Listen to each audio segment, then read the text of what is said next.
សួស្តីបងប្អូនចាបងប្អូនសប្បាយចិត្តទេបើជួបគ្នានៅវីដេអូតែ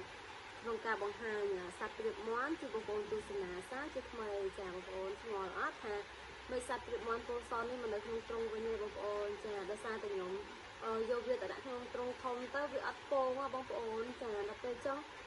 ខ្ញុំក៏សម្រេចចិត្តចាប់វាដាក់ក្នុងទ្រុងតូចវិញដើម្បីឲ្យវាពងយកកូនយកអីចឹងណាបងប្អូនតែបដោយវានៅក្នុងទ្រុងធំទៀតគឺអត់ពងរហូតដល់បងប្អូនអញ្ចឹងហើយត្រូវដាក់ក្នុងទ្រុងតូចដើម្បីឲ្យវាឆាប់បានពងបានកូនអញ្ចឹងណាបងប្អូនចា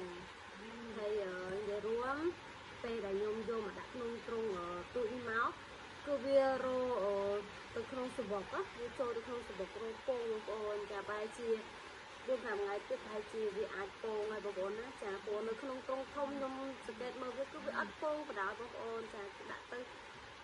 វាគិតតែពីរត់លេងហើពេញទៅក្នុងនឹងអញ្ចឹងណាដល់ពេលអញ្ចឹងទៅក៏វាចិត្តដកវាយ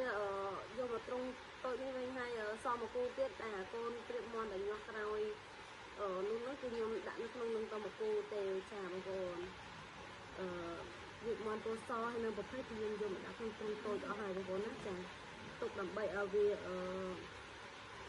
បានពងក្រាបអីចឹងណាចាបានកូនបានអីបងប្អូនចាហើយវីដេអូខ្ញុំមានតែប៉ុណ្្នឹងទេអរគុណបងប្អូនទាំងអស់គ្នាដែលចូលទស្សនានៅវីដេអូដែលប